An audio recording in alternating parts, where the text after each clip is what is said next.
Hey you guys, it's Lindsay back today again because why not? Sorry I haven't posted lately. Also, this was my birthday balloon. It was a cupcake and it had like this little tiny candle on it.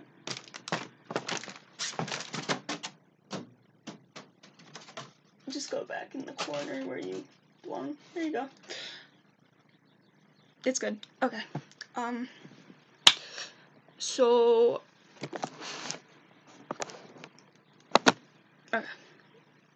okay. So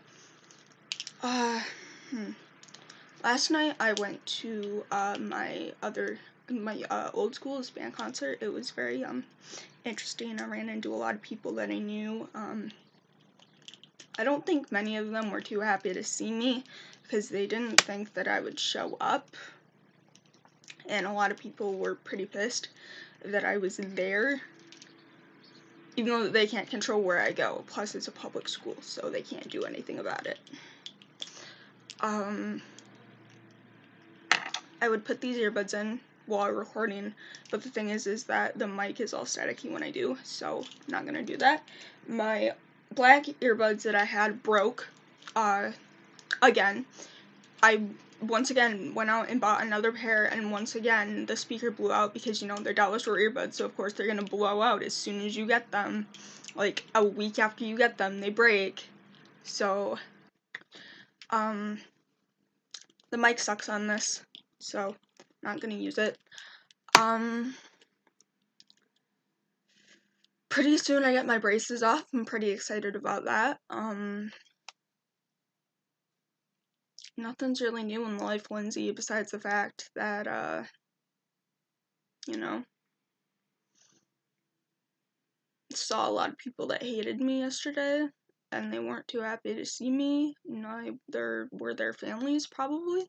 But yeah, no, I ran into a lot of my old friends, and I talked to some of them, depended on the person, but, I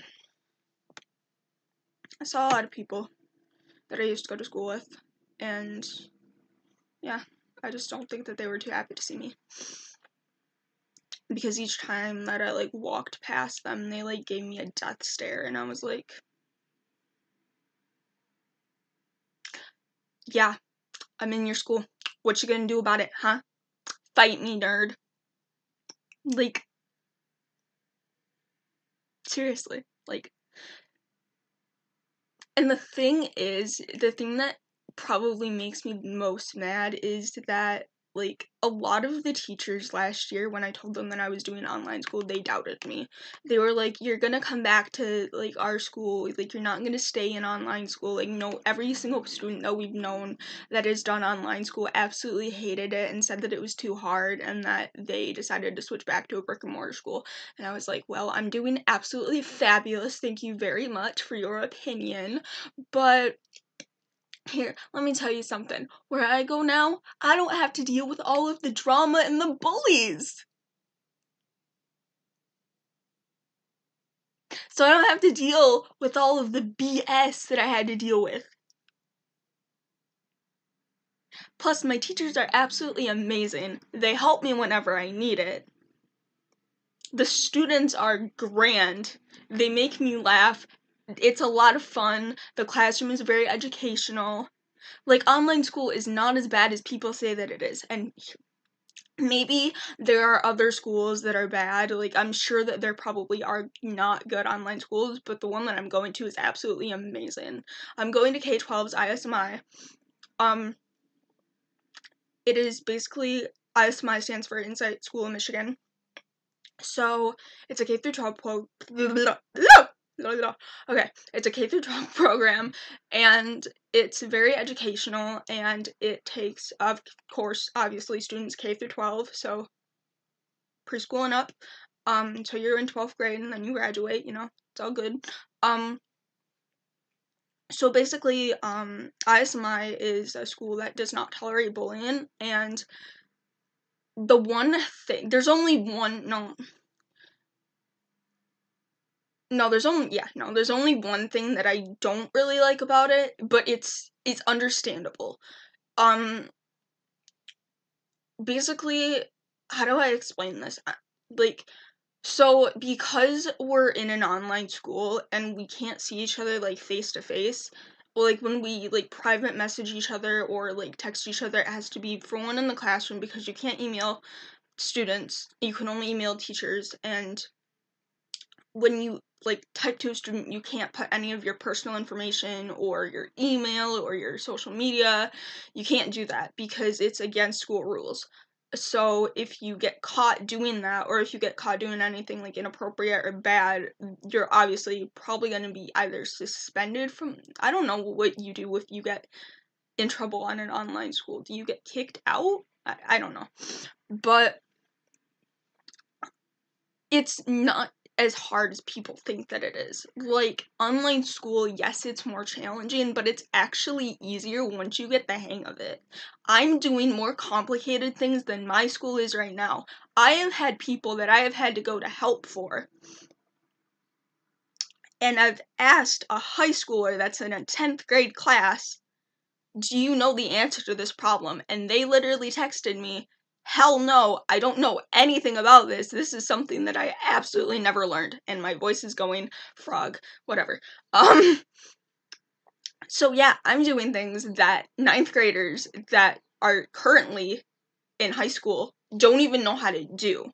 I'm doing Common Core math. I'm in an Algebra 1 class. So it's challenging, but it's not as challenging as like an Algebra 2 or, chemistry. Not chemistry.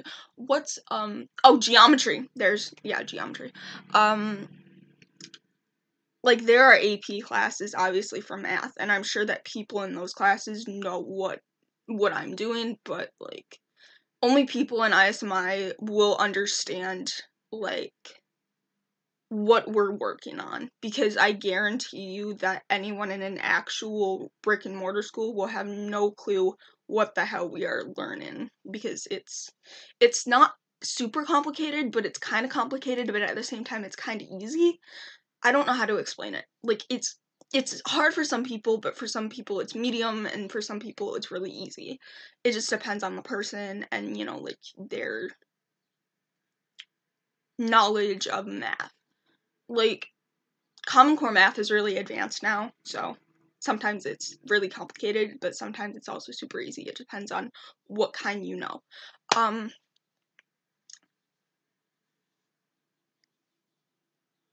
Yeah.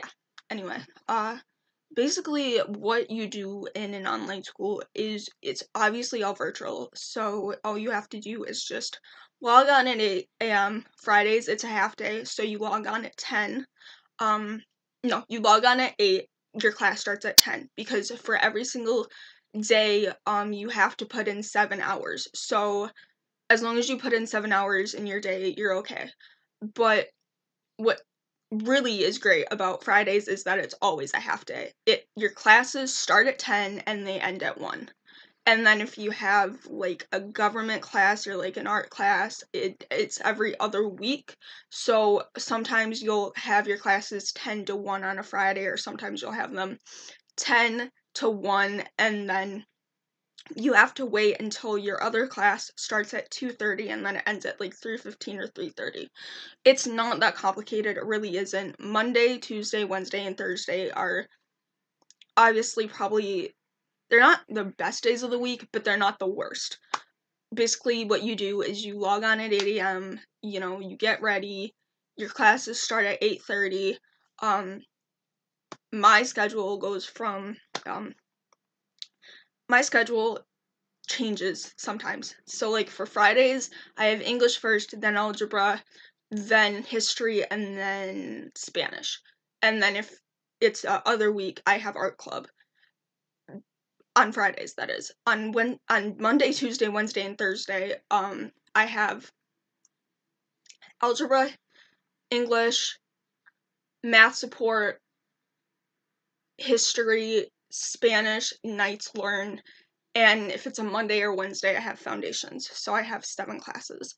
But on a normal day, if I don't have all 7 classes, I'll just have algebra, English, math support, history, and Spanish. So usually I'll only have, and Nightsland. So 6 classes. Sometimes I'll have 7, sometimes I'll have 6, and sometimes I'll have 5. If it's usually a Friday, I'll either have 5 or 4. Not 4, not 3, 4.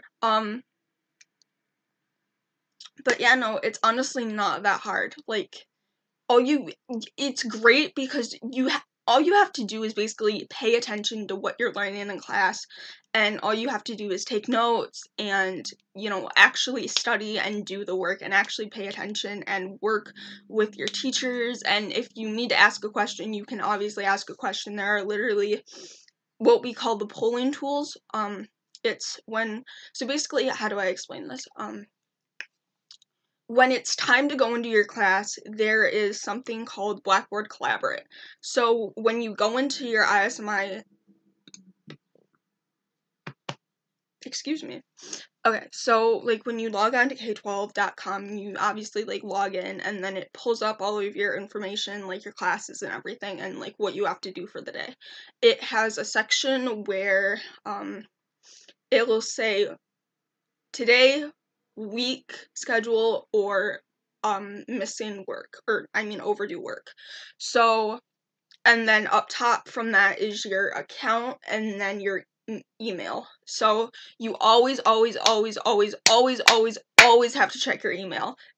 K12 is constantly sending you emails, and they are very important ones, and you have to read them. You can't just skip through them. You have to read them, because I guarantee you that they will help you in the future. It is a great thing if you want to learn time management skills, because honestly, yes, you still have homework in an online school. I'm not going to say that you don't have homework. Not always do you have homework, but you most likely are going to have homework. It depends on if you get it done in class or not.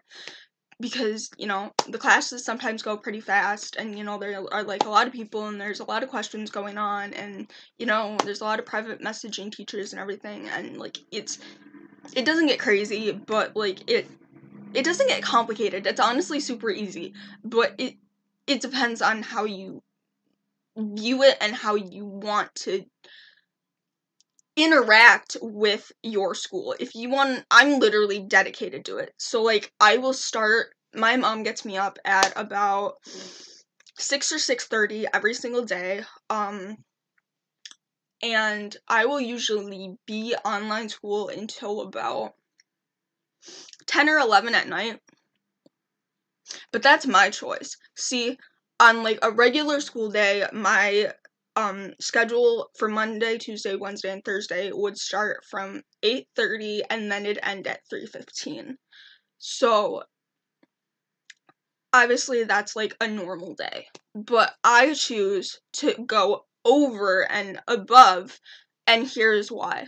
So, because I have a lot of accommodations, there's an accommodation where if you get all your credits, you can basically not skip a grade, but when you go into, like, your 10th grade year, you'll do 11th grade work and 10th grade work, and then when you go into 11th grade, you'll be doing 11th and 12th, and then you'll be halfway done with 12th, and then once you're done with it, you graduate early. So instead of graduating in the year of 2023, I would graduate in the year of 2022. And that is my goal, because I really want to go to college. And if you guys don't know, ever since I've been a little kid, I've always wanted to be a vet. And personally, that is my dream goal. I don't know if I'm going to make it to that, but I'm hoping that I do. I just wanted to, inform you guys about online school, because a lot of you ask me, how do you deal with, like, online school, and, like, what's the homework like and stuff, and basically your homework is to study, except I study way, way, way, way too much. I will be on my laptop that the school gave me, and so, like I said, 10 or 11 at night, just studying, because I want to do good, and I want to get good grades, and I want to get all my credits, that way I can pass. But the thing is that a lot of kids think that it's okay to start lacking, and the thing is that if you don't keep up to speed with, like,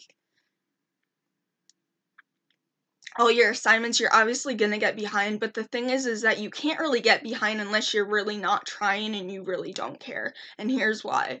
So basically, unlike in a brick and mortar school where if you get if you were to turn in like a late homework assignment or you were not to complete something and you got like an extra day to do it, you'd only get half the credit. Or if you were to like take a test and like want to retake it, like, and the teacher told you that you could retake it and then you got a little bit of a better score, but they'd only give you, like a 60% as a grade. Well, in ISMI, or well, K-12, whatever you want to call it, online school, through my program anyway,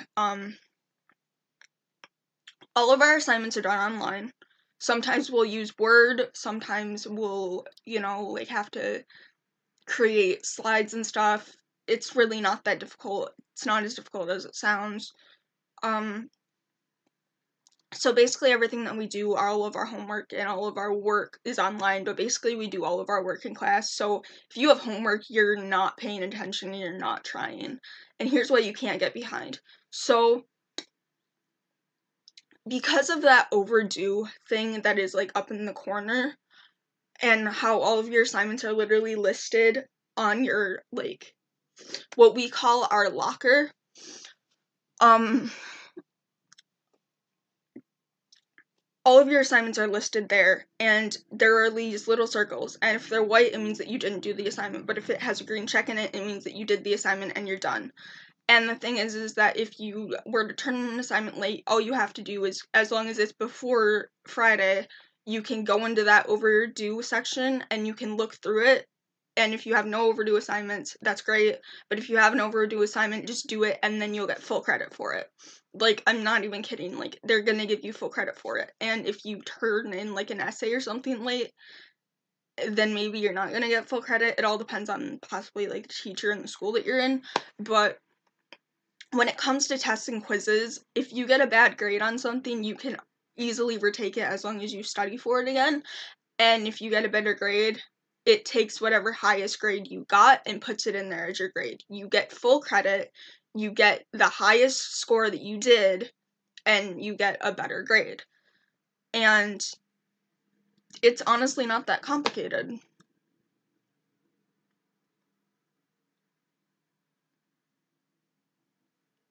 And it's actually really nice, and it's actually a lot of fun because you get to interact with, like, other students, like, not in face-to-face or anything, but, like, how do I explain this? Like, there are times where your teacher will let you, either chat in the class, home, basically the main room, what we call the main room, or we'll, like, private chat each other and, like, say, hey, how's your day going and stuff, like, things like that, because all of your chats are monitored,